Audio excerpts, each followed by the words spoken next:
you think this is about aliens and shit? Okay, let me. I'm just Mike, saying the premise. hold Yeah. on, Otto. Tell V about Mike.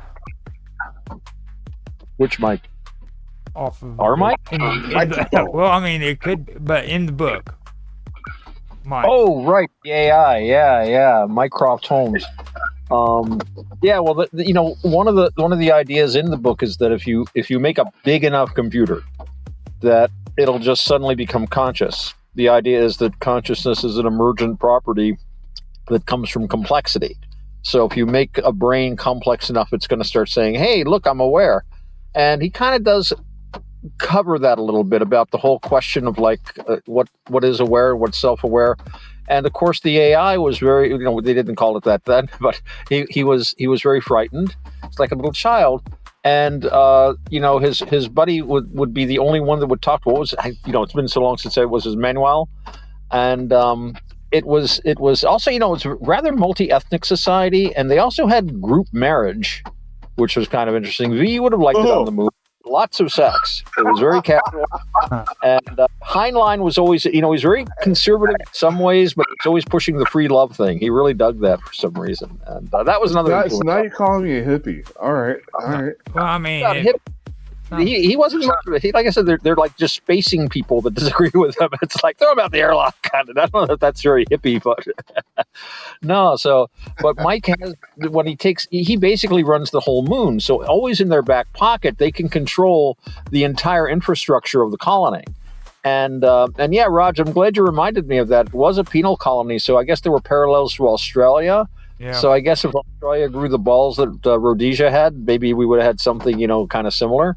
But yeah, and of course the and just my own take on like the saucers and stuff. That's a secret German base, dude. Those are German saucers. They developed them in the late 40s, and they had the Antarctic base. Remember, Admiral Byrd was driven away in 1946 by saucer-shaped craft. They were supposed to go down there for 6 months. They came back after a few weeks because the Germans drove them off. But they've established a base on the moon, and a lot of those, remember those saucers were landing with those long blonde-haired guys? Mm-hmm. The gray aliens, that's just a CIA plot to try to undermine the true Nordic aliens that really have our best interests at heart. And see, I literally have the exact opposite belief of that. I think the whole blonde German Nordic aliens was just supposed to be some sort of proof of superiority when in fact it's just these little tiny creatures with big heads that are probably running things. Well, those are the supersonic aluminum Nazi hell creatures from beneath the hollow earth controlled by Hitler's brain. For you see, Hitler still lives, or at least his brain does. Hold on, guys. You guys are. Let me run you through this real quick, okay? First, you got the blondes, you got the grays. Now you need to take into consideration the Draco. Now the Dracos are the head honchos, and what they're doing is running things in the background. Well, they're like reptilian brains. Right. Yeah. But then I literally think that they are just the boogeyman put into this sort of thing. They're talking to us, I think. They are literally part of our brains that come out and manifest themselves when they say things like, "We were here first. We controlled." Well, they were here first. They're right in our brains. That our neocortex was built over all these other structures. Well, that's why I tell people the shapeshifters are. When people talk about the shapeshifters, the reptilian shapeshifters, the reptilians rule the planet, and I always tell them, you have 3 brains. The reptilian brain, you have the mammalia brain, then you have the neocortex. Right. Guess who uses the reptilian brain more? You psychopath. And if you want to argue with them, they're aliens. We might as well, because genetically they might seem human, but they definitely do not act it. So right? we've gotten into shapeshifters, okay? But let me bring something up about this book that is very, very interesting, okay?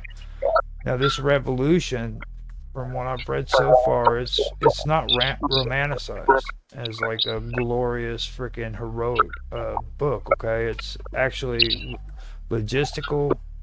It's got a lot of propaganda in it. There is moral ambiguity, and it's got a lot of hard trade-offs from what I'm taking upon it.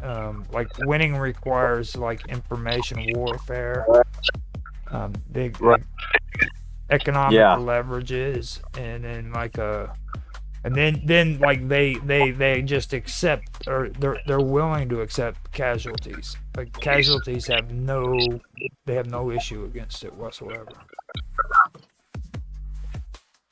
Yeah. You know, you can't without breaking eggs. Yeah. And I also found out too that this actually falls into the libertarian core. You know what I mean? It back in the 70s especially, because what it told me was like a government is necessary evil at best, okay, and centralized authority is inherently dangerous. That individuals should be armed, informed, and self-reliant, which is really big when it comes to libertarians. Yeah. You know. Yeah. That's all in that book, definitely. And I wish Willie came in here because he's the one that pointed this out. But there's also a saying in there that a lot of people say today, and it's called "There ain't no such thing as a free lunch." Yes, and they told the story of the brass cannon. Lunch in nature. Mm-hmm. Yes.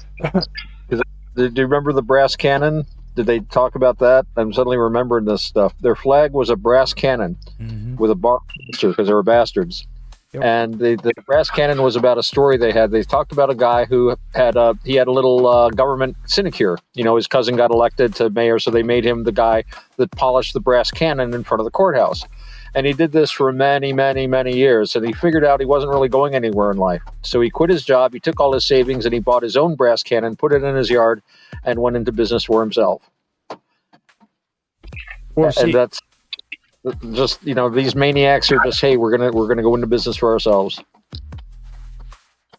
As the great Smith said, we're going to paddle our own canoe. Mm-hmm. Smith is, and if you don't, you should. Now, what Willie passed on with this, you guys, you know what the TNSTAAFL is? Tanstafal. Mm-hmm. There ain't no such thing as a free lunch. There ain't no such thing as a free lunch. Now that is a freaking symbol that the libertarians have, where it has an arrow that goes like at an angle through it. Nice. And it was during the 1970s that they used it. Nice. That's pretty cool. I mean, that was something that I wanted to mention to you, that Willie had mentioned in Teams whenever we were talking about that. I thought that was pretty interesting, so I popped it up, and he was the first, or the only one actually, that I guess has actually read the book, which makes sense because it's Willie, you know. Cool. Mm-hmm. I'm glad he did. It's a good book, and I think it was definitely part of a stream of libertarianism in the country, and I think it still is. But it blew my tiny little mind when I was like 8 years old, whenever it was, and I read it. I was like, yeah, I'm a rational anarchist. That was one of the things the guy was like, a rational anarchist. Like, what's a rational anarchist? And it's like, well, it's a guy that is he's an anarchist, but he realizes that other people need rules, and like you were saying, there is a necessary evil when it comes to government. You know, you want the potholes filled. You do want your borders defended. You know, I always said the government has two jobs: maintain the roads and defend the borders, and leave the people inside alone.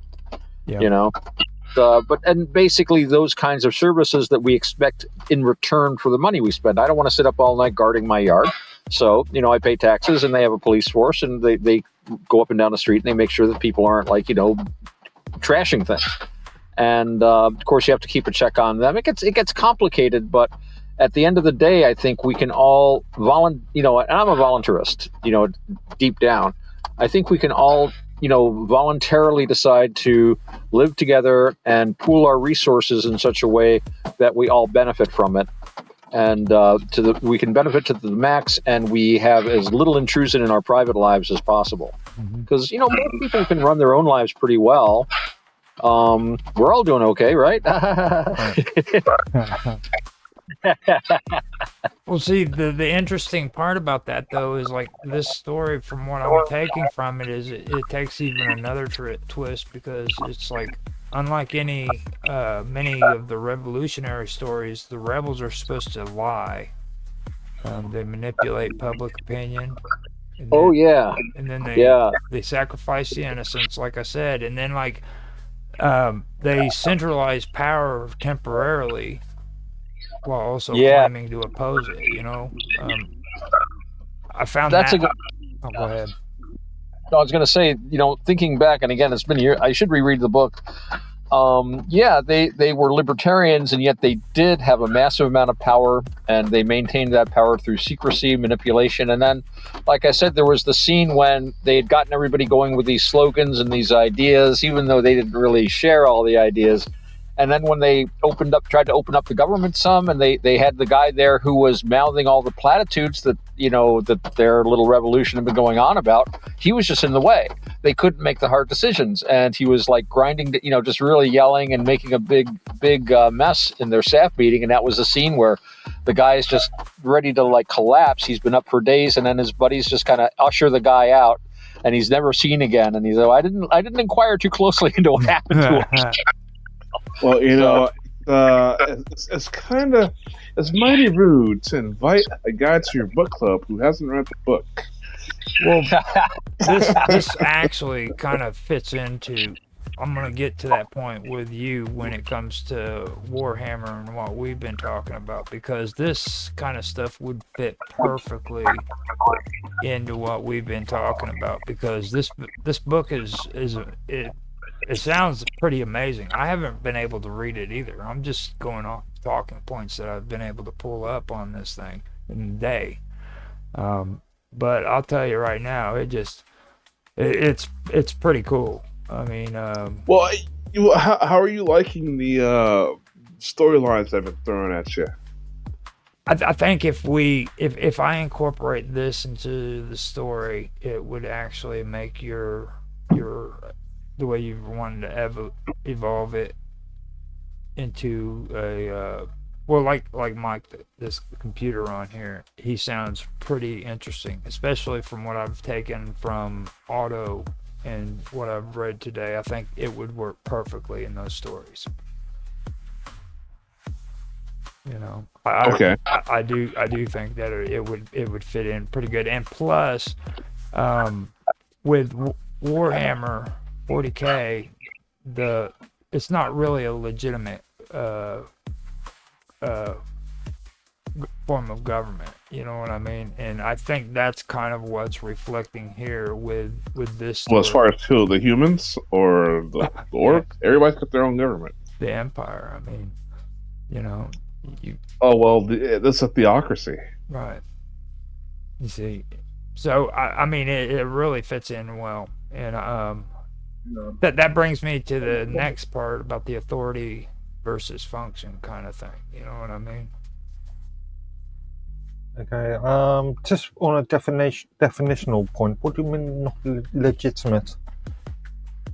Well, with have you messed around with Warhammer 40K? Read quite a bit of the lore and background. Okay, so you have an emperor who is freaking basically in stasis and has been there for hundreds and hundreds of years. Yes, yeah. You have a government that is so freaking full of bureaucracy, yet their communications is horrible because of the amount of distance in the game, okay, and in the story. It's like they rule the entire galaxy, okay, and for them to get information back and forth, it could take years.